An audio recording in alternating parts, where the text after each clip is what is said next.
అందరు నమస్తే. పార్టీ మారిన 10 మంది ఎమ్మెల్యేల హైడ్రామా స్టార్ట్ అయింది. మొన్నటిదాకా సర్కారు వారి డ్రామా చూసినాం. ఇప్పుడు సర్కారు వారి ఆధ్వర్యంలో ఈ 10 మంది ఎమ్మెల్యేలు ఆడే డ్రామాను చూడబోతున్నాం మనం. ఎందుకంటే సుప్రీంకోర్టు ఆల్రెడీ 3 మంత్స్ టైం పెట్టింది స్పీకర్ ఆఫీస్‌కు. మీరు 3 మంత్స్‌లో ఏదో ఒక నిర్ణయం తీసుకోవాలని.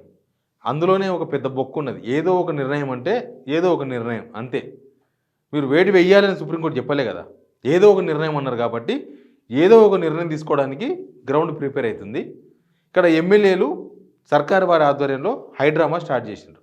ఏం డ్రామా స్టార్ట్ చేసిండ్రు తెలుసా? లోకల్ జనాలు, వాళ్ళకు ఓట్లేసిన జనాలు సిగ్గుపడే డ్రామా. వాళ్ళు కాంగ్రెస్లో చేరిండ్రని తెలిసిన ఎమ్మెల్యేలంతా తూ అనుకునే డ్రామా. ఏందో డ్రామా మీకు చెప్తా.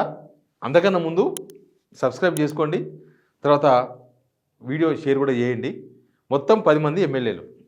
ఇదో పెద్ద రాజుగారి కథలాగా అయిపోయింది. రాజుగారికి అప్పట్లో 7 భార్యలు ఉండేవాళ్ళు. తెలుసుగా మీకు. ఒకటో భార్యకు ఒకటే ఎంటిక ఉండేది, రెండో భార్యకు రెండే వెంట్రుకలు ఉండేది అని చిన్నప్పటి నుంచి స్టోరీ ఉండే. ఆ స్టోరీ లాగానే ఉన్నది వీళ్ళది కూడా ఇప్పుడు. ఎందుకు ఆ స్టోరీతో పోలుస్తున్నా అంటే నేను, వీళ్ళు పార్టీ మారింది నిజం, కాంగ్రెస్ పార్టీలో చేరింది నిజం, రేవంత్ రెడ్డి గారు గేట్లు ఓపెన్ చేసింది నిజం, వాళ్ళకు కాంగ్రెస్ కండువా వేసి కాంగ్రెస్లో చేర్చుకున్నది నిజం. అన్నీ నిజాలే. కానీ అవన్నీ ఇప్పుడు అబద్ధాలు అంటున్నారు. ఇప్పుడు అవన్నీ అదంతా తూచి అంటున్నారు. అది ఈ ఎమ్మెల్యేల హైడ్రామా. మొత్తం 10 మంది ఎమ్మెల్యేలు.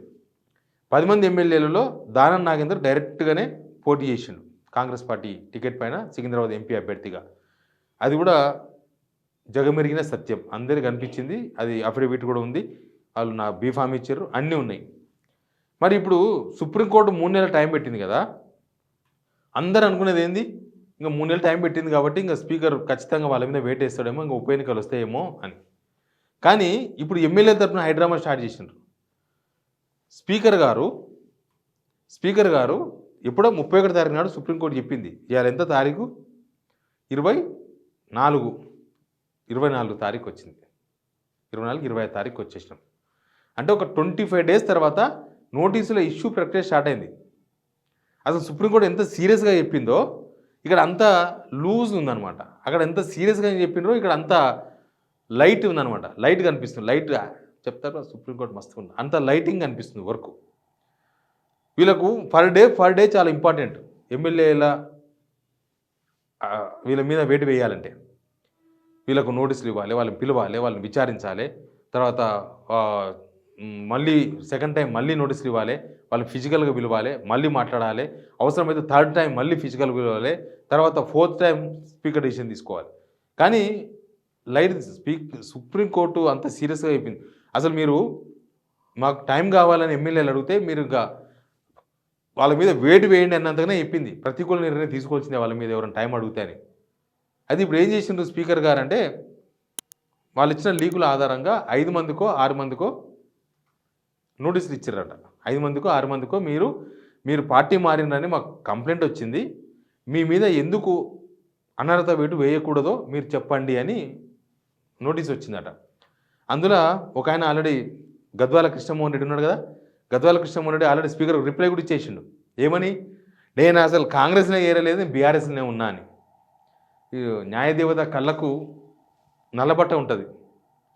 ఆ నల్లబట్ట ఎందుకు ఉంటుంది అంటే న్యాయాన్ని చూడొద్దని కాదు, అందరూ సమానమే అని చెప్పనీకి ఉంటుంది. కానీ ఇప్పుడు ఆ నల్లబట్ట కట్టింది ఎందుకు అంటే వీళ్ళని చూసిన తర్వాత వీళ్ళు న్యాయదేవతకు న్యాయం కనబడకూడదు అని వీళ్ళు డిసైడ్ అయినట్టున్నారు అట్లా. కాబట్టి ఇప్పుడు గద్వాల ఎమ్మెల్యే ఆయన ఎన్ని గొడవలాయే, కార్లో ఏకంగా మల్లురవి మూతి మీద గుద్దిండు, గుర్తుందా?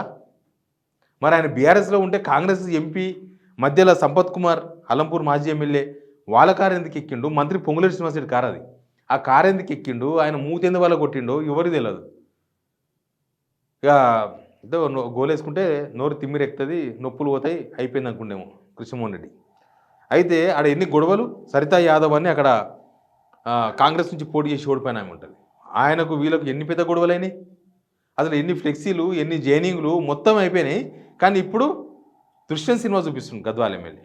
నేను పార్టీ మారలేదు, నేను చేరలేదు, నేను బీఆర్ఎస్లోనే ఉన్నా అని చెప్పి స్పీకర్ రిప్లై ఇచ్చాడు. ఇదంతా ఒక డ్రామా, ఇది పెద్ద డ్రామా. తర్వాత అట్లాంటి హైడ్రామా నడిపించే వాళ్ళు ఇంకా కొంతమంది ఉన్నారు.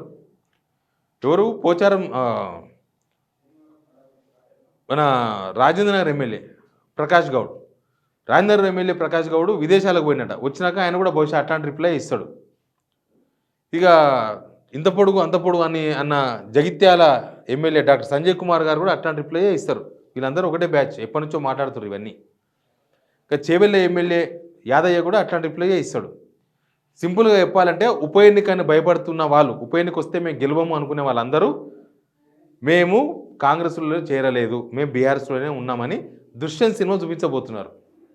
ఇంకా మిగతా వాళ్ళేమో ఉప ఎన్నికకు పోదాం తప్పదు. ఇప్పుడు దాన నాగేందర్ తప్పదు కదా, స్పీకర్ గారు మాత్రం ఆయన పార్టీ మారలేదని చెప్పగలడా? వాళ్ళ దాన నాగేందర్ నేను కాంగ్రెస్లో చేరలేదంటే స్పీకర్ గారికి తెలియకుండా పోతుందా? ఏకంగా ఎలక్షన్ కమిషన్ అఫిడవిట్లు బీఫామ్ అన్నీ ఉన్నాయి కదా. తర్వాత నేను ఉప ఎన్నిక కావాలని కోరుకుంటున్న వాళ్ళు కడియం శ్రీయర్ కోరుకుంటున్నాడట. నాకు ఉప ఎన్నిక కావాలి, నేను ఒక పార్టీలో చేరి ఇంకో పార్టీలో చేరి కొద్దిగా ఇబ్బందికరంగా ఉంది, నేను కాంగ్రెస్ ఎమ్మెల్యేగా ఉంటే నేను బాగుంటుంది, సరే గెలుస్తారా గెలవరా తర్వాత విషయం, కానీ నేను రాజీనామా చేసేందుకు సిద్ధం అని కడియం శ్రీయర్ ప్రకటించుకున్నాడంట వాళ్ళ దగ్గర, పార్టీ లీడర్ దగ్గర.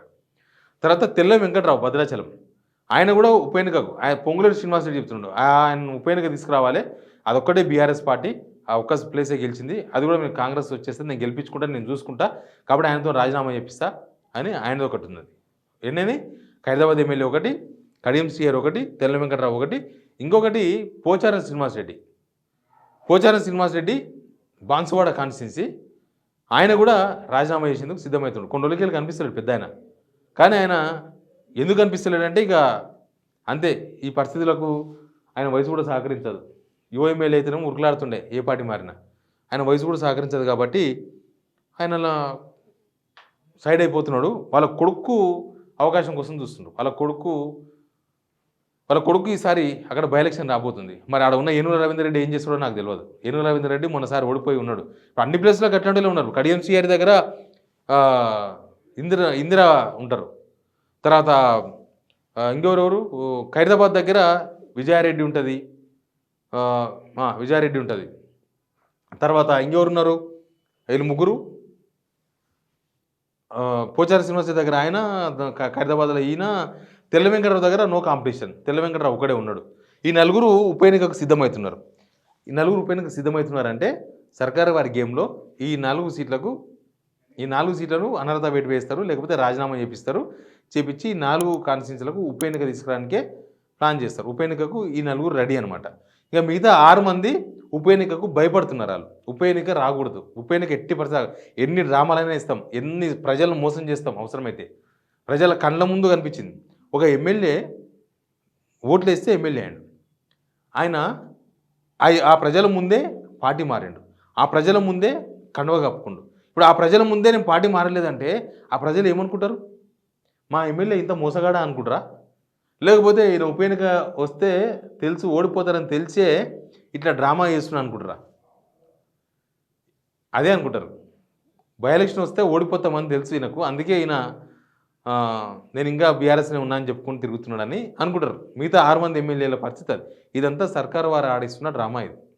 వాళ్ళకు భయం ఉంది, సర్కారుకు భయం ఉంది. ఉప ఎన్నికలు వస్తే ఇప్పుడు 10 మంది, ఆ 10 మంది రేవంత్ రెడ్డి మనుషులే అనేదే ముద్ర ఉంది వాళ్ళ మీద.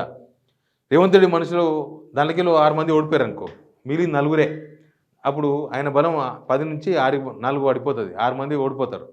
కాబట్టి ఈ డ్రామా స్టార్ట్ అయింది. ఇక వాళ్ళకి ఇచ్చిన టైం అక్టోబర్ 31.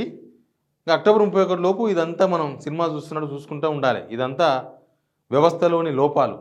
సుప్రీంకోర్టుకు అన్నది కదా, ఈ చట్టం పార్లమెంట్లో సవరించాలి. చట్టంలోని లోపాలను ఓట్లు ఎవరికి వేస్తారు? న్యాయంగా ఉన్న వాళ్ళకు, నీతిగా ఉన్న వాళ్ళకు, మాకు బాగా చేశారు ఈయన పని అన్న వాళ్ళకు ఓట్లు వేస్తారు.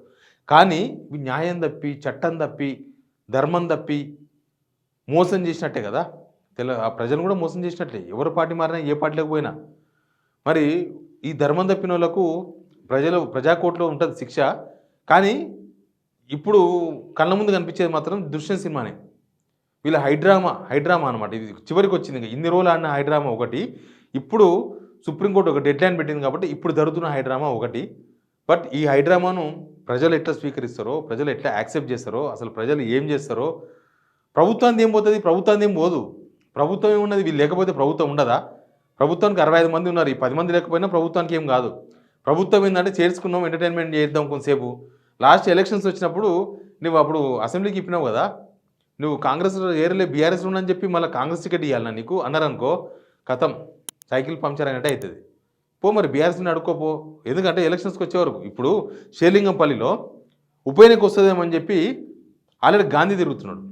గాంధీ కాంగ్రెస్నే ఉన్నాడు, ఆయన కూడా ఉప ఎన్నికకు భయపడుతున్నాడు. తర్వాత ఆడని సతీష్ గౌడ్ అని లాస్ట్ టైం ఎలక్షన్స్లో పోటీ చేసిండు 8 కాంగ్రెస్ అభ్యర్థి, ఆయన కూడా తిరుగుతున్నాడు. వీళ్ళందరూ ప్రతి కాన్స్టిట్యున్సీలో వీళ్ళందరూ తిరుగుతున్నారు. ఇప్పుడు చేవెళ్ళ భీమభరత్ తిరుగుతున్నాడు. భీమభరత్ యాదయ్య మీద ఓడిపోయాడు కాంగ్రెస్ పార్టీ అభ్యర్థిగా. ఆయన ఎలక్షన్ కోసం ఎలక్షన్ వస్తుందేమో అని తిరుగుతున్నాడు. మరి రేపు ఎలక్షన్ ఇయ్యాల కాదు, రేపు సరే వీళ్ళు ఇట్టే డ్రామా ఆడి కొన్ని రోజులు ఎమ్మెల్యేగా ఉండొచ్చు, కానీ రేపు మళ్ళీ ఎలక్షన్ వస్తాయి కదా, ఎమ్మెల్యే ఎలక్షన్. అప్పుడు ఇదే కాంగ్రెస్ వాళ్ళు, ఇదే రేవంత్ రెడ్డి ఉంటాడని గ్యారెంటీ ఏం లేదు. అప్పుడు రేవంత్ రెడ్డి టికెట్లు ఇస్తాడని గ్యారెంటీ కూడా లేదు. ఇప్పుడే రేవంత్ రెడ్డి ఏం నడుస్తలేదు కాంగ్రెస్లో. ఢిల్లీది నడుస్తుందో, లేకపోతే ఇంకో పీసీ చీఫ్ వస్తాడో, లేకపోతే ఇంకో ముఖ్యమంత్రి వస్తాడో, ఏదో ఒకటి అవుతుంది. అప్పుడు నువ్వు బీఆర్ఎస్లో ఉన్నావు కదా, కాంగ్రెస్ టికెట్ నీకెందుకు వస్తుంది? మా అభ్యర్థి సతీష్ గౌడ్, మా అభ్యర్థి భీమభరత్, మా అభ్యర్థి పలానా వాళ్ళు, పలానా వీళ్ళు అని చెప్పారనుకో, ఏంది పరిస్థితి? అటు నా గర్క నా ఘాట్నా అవుతుంది. అప్పుడు బీఆర్ఎస్లో ఉండరు, కాంగ్రెస్లో ఉండరు, ఉండరు, గోడ మీదే ఉంటారు, గోడ మీదే ఉంటారు. ఇంకా అప్పుడు జనం కూడా వీళ్ళకి ఇదే కరెక్ట్ శిక్ష అని కూడా అనుకుంటారు. అప్పుడు జరిగే శిక్షను. రాజకీయాల్లో ఏది శాశ్వతం కాదు. చూద్దాం ఏం జరుగుతుందో. Please subscribe signal TV.